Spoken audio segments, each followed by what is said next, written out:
Greetings, friends of liberty.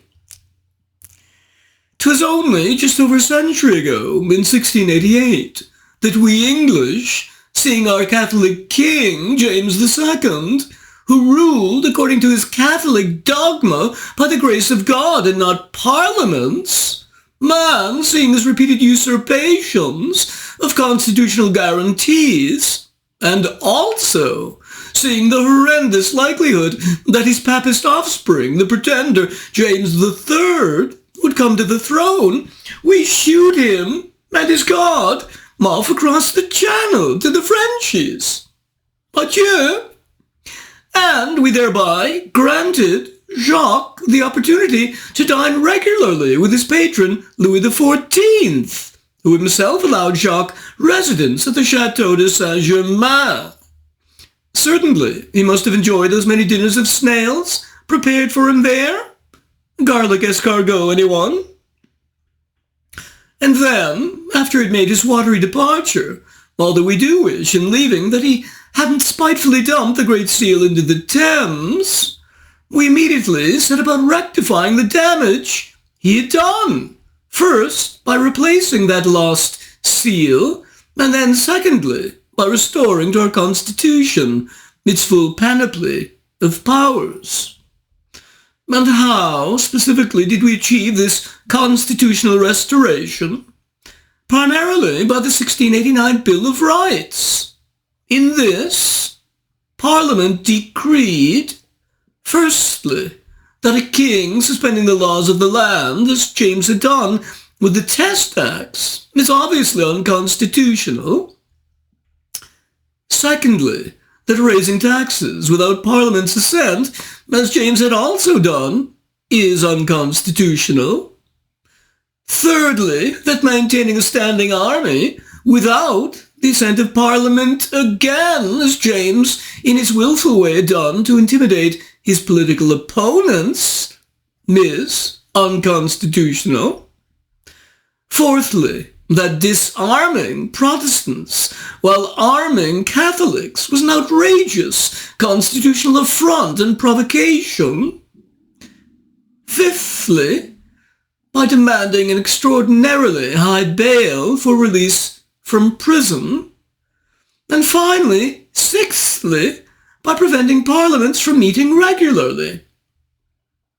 All these corrections resulted in the most beneficent progress of our country, which led it to its very successful 18th, and I shall presume 19th centuries.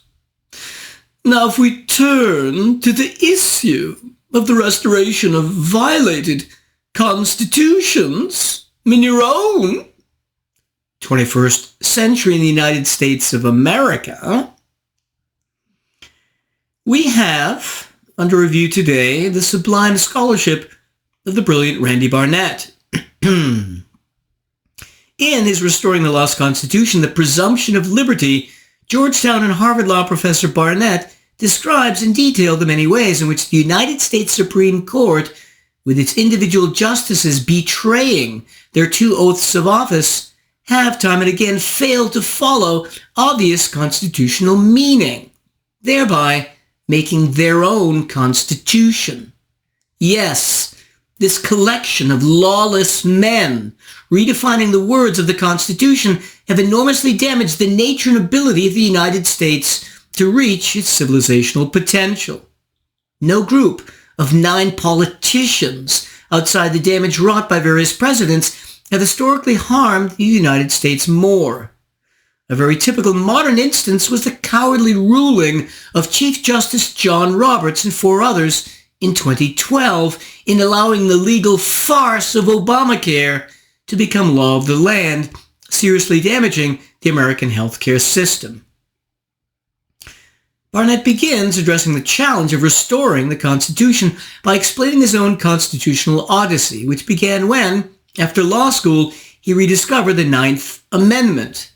It stipulates, in a mere 21 words, that the enumeration in the Constitution of certain rights shall not be construed to deny or disparage others retained by the people. Just 21 words. And yet, These 21 contradict much of the entire Supreme Court jurisprudence of the last century plus. Afterwards, as Barnett says, in the years since, I discovered that the Ninth Amendment was inextricably linked to the other clauses the Supreme Court had redacted from the text: the Necessary and Proper Clause, the Commerce Clause, the Privileges or Immunities Clause, and the 10th Amendment. It was the brilliant 19th century American legal theorist Lysander Spooner who set him on the right path, in understanding that the original meaning of the constitutional text was important, not the original intent. And this is because the intent of a text is ineradicably subjective, but meaning is not, or not usually. And how shall we know the meaning of the words used? The words of the Constitution should be interpreted according to the meaning they had at the time they were enacted. This is known generally as originalism. Again, specifically with regard to original meaning, not intent. Ironically, one reason that many scholars oppose originalism is because the original meaning of the text can be ascertained, and they find this meaning to be inadequate or objectionable. So what makes a constitution legitimate? So that the citizen under its power has the duty to obey its laws. Is it the consent of the governed, or the mere fact that a person has in some sense chosen to live there? Just like if you choose to work for a certain employer, you consent to his working conditions? Or is it the mere fact and nothing more that the law exists? Let's take these sequentially. The problem with consent is the following. By what right do the authorities demand your consent in the first place? They have no prior right or authority to do so. Similarly, if you're born in the U.S., by what right do the authorities claim you should leave the U.S. if you don't consent to their authority? Thirdly, the idea that you should obey a law or a government just because it exists obviously confers no legitimacy, else we would be morally bound to obey the dictates of any tyrant. Further difficulties with the consent are, as Barnett argues, that one individual or generation cannot consent for another, and unanimous consent cannot exist and has never existed. Now, it's true in institutions such as American homeowners associations, one can consent to join and be a part of a certain small geographic area, agreeing to abide by all their regulations. So this functions as a type of proto-government, even with streets and sewers. But actual governments presently, state or federal, cannot function like a homeowners association because the citizens are already living in these jurisdictions. So what then could make any government legitimate? In other words, what could make obedience by the citizens to its laws obligatory? A government dedicated to protecting your natural rights, which you possess by the fact that you possess property at the very least in your own body. Demanding this obedience, Barnett argues, is legitimate because you have no right to violate the rights of others. So, if a duly constituted government acts to truly protect the rights of others, you would have no right to oppose its operation. As Barnett summarizes, for a law is just and therefore binding in conscience if its restrictions are, number one, necessary to protect the rights of others, and two, proper insofar as they do not violate the pre-existing rights of the persons on whom they are imposed. If Barnett is right, this means consent is irrelevant. Justness confers legitimacy, which would be why, for the American slaves in 1788, when the Constitution was ratified, for them, it had no legitimacy. Let me also here briefly mention the idea of the inalienability of certain rights. Inalienable rights are those which can be reclaimed even after they are waived by a right holder. For example, though one can consent to fight in a ring or to have sexual relations, one can always change one's mind and refuse to continue legitimately. Having seen all this, note importantly that the number of natural rights are essentially infinite. There is no way to properly define all of them. And that's because there is, existentially, an infinite number of types of property and ways of using that property. So, for example, there are at least, theoretically, an infinite number of French cheeses and an infinite number of ways to use those cheeses in recipes. So we have arrived at the crucial justification for the Ninth Amendment, which again reads the enumeration in the Constitution of certain rights shall not be construed to deny or disparage others retained by the people. And now we can understand exactly why the founders added the Ninth Amendment. As James Wilson, a member of the Constitutional Convention, explained, "Enumerate all the rights of men. I am sure, sir, that no gentleman in the late convention would have attempted such a thing." It should be noted that the term privileges or immunities was used to refer to all the natural rights a citizen possesses, whose protection he in essence delegates to a government when he comes under its jurisdiction. Thus, privileges or immunities refers to the fact that in return for the surrendered natural right of enforcement, government assumes a positive obligation to protect the unsurrendered rights retained by the people. Or, as was said by Samuel Nasson at the Massachusetts Ratification Convention, "When I give up any of my natural rights, it is for the security of the rest." So now we come to judicial review, in essence, the ability of the Supreme Court to judge the constitutionality of congressional legislation.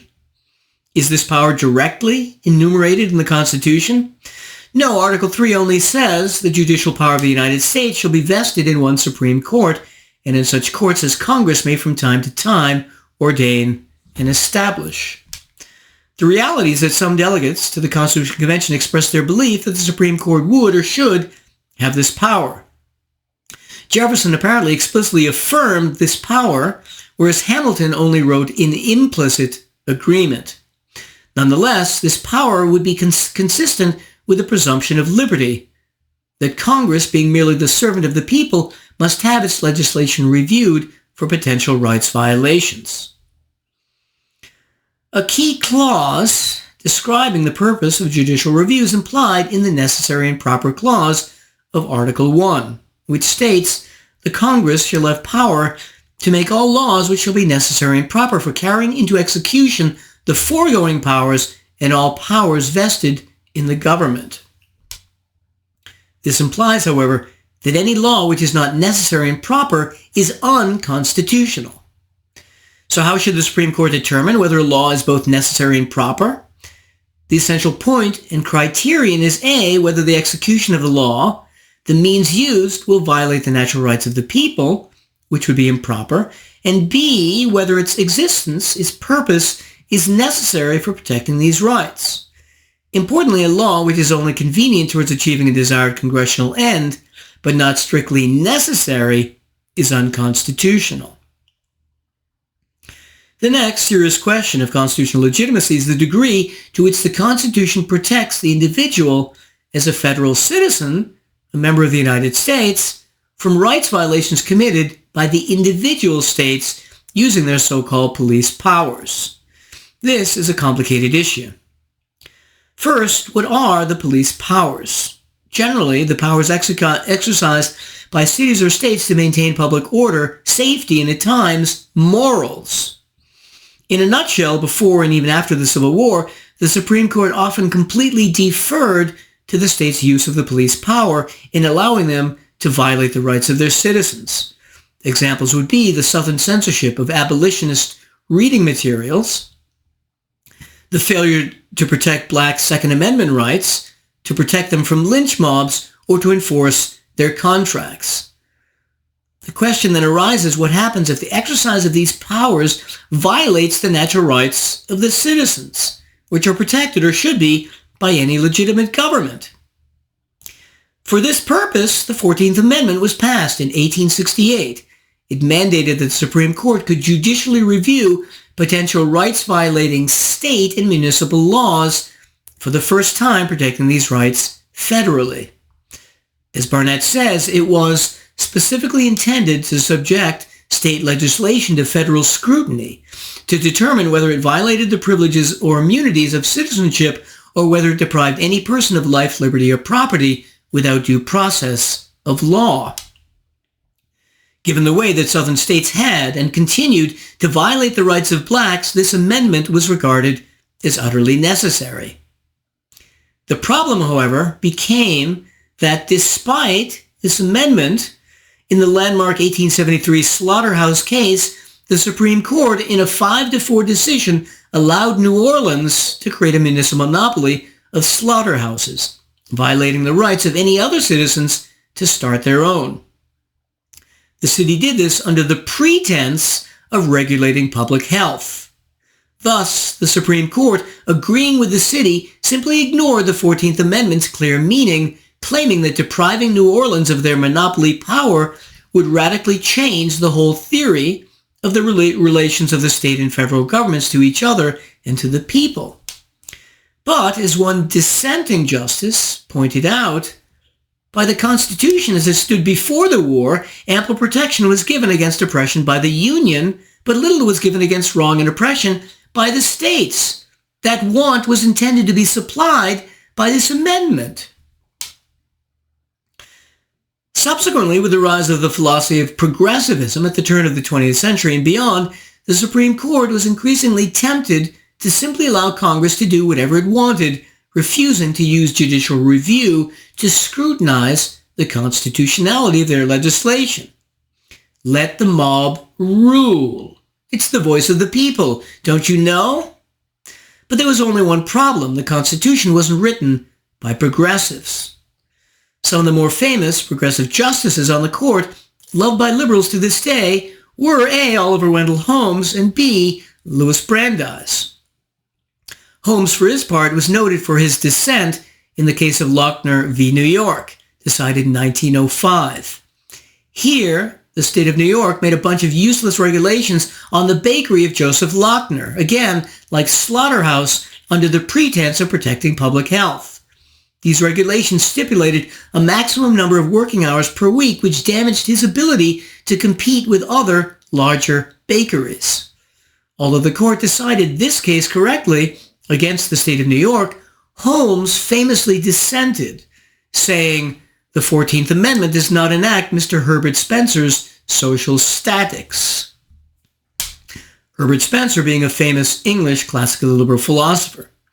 But, as Barnett says, this charge was as unfair as it was memorable. The majority's position can most accurately be characterized as more directly traced to John Locke than to Spencer. The 14th Amendment does not enact Mr. John Locke's two treatises of government would not have conveyed quite the same sense of historical absurdity. Not surprisingly, Holmes was a Harvardian. On matters like this, you can reliably count on them to do the wrong thing. Likewise, the famous progressive Louis Brandeis, yet another Harvardian after whom Brandeis University is named, also championed allowing Congress to do what it wanted, increasingly ignoring whether legislation violated the Privileges or Immunities Clause, the Due Process Clause, or the Equal Protection Clause. This approach was called the Presumption of Constitutionality. In other words, if a mob of legislators want to do something, what real right do we have to stop them? Let's presume they're acting constitutionally. Pretend the ninth doesn't exist. The only basic exception to this approach was when there was an explicitly enumerated right, like the First Amendment's explicit protection of free speech. Then, according to Brandeis, the now expanded powers of the legislature should be given more scrutiny. This approach was illustrated in the most famous Supreme Court citation of all time, the famous footnote 4. Here, Justice Stone proclaimed, "There may be narrower scope for operation of the presumption of constitutionality when legislation appears to be within a specific prohibition of the Constitution, such as those of the first 10 amendments." Like Brandeis, Stone was whistling past the grave of the Ninth Amendment, imposing his own progressive values on all American citizens. This basic winking at legislative mob rule continued until 1965, when the court decided the landmark case of Griswold v. Connecticut. Here, the court protected a non-enumerated right, the right to privacy, never mentioned in the Constitution. Of course, in protecting privacy, the court was protecting a progressive value again. What justification was given here?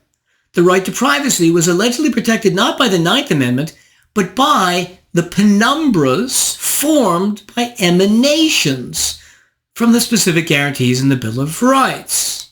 Penumbras formed by emanations. This is the biased Supreme Court. First, they let Congress do what they want.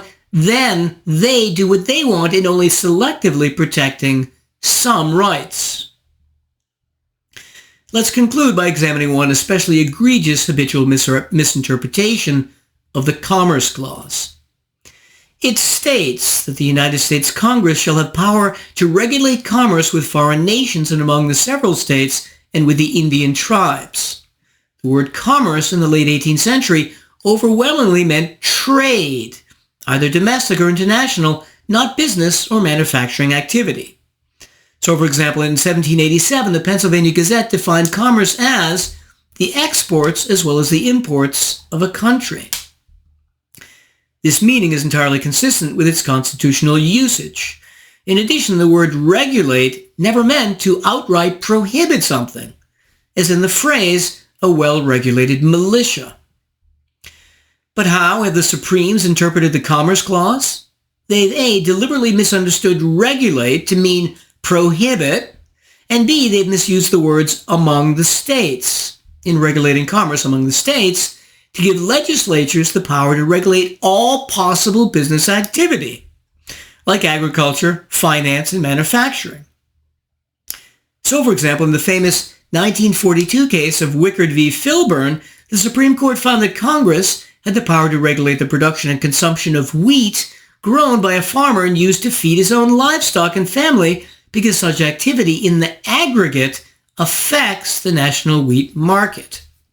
So theoretically affects prices among the states. This is their bizarrely nonsensical rationale for violating the economic property rights clearly protected by the Ninth Amendment. As Barnett summarizes, by the use of these constructions, Congress has claimed and the Supreme Court has permitted what amounts to a general power to legislate in any manner it wishes. In summary, I can hardly praise this book enough. I'd give it an A.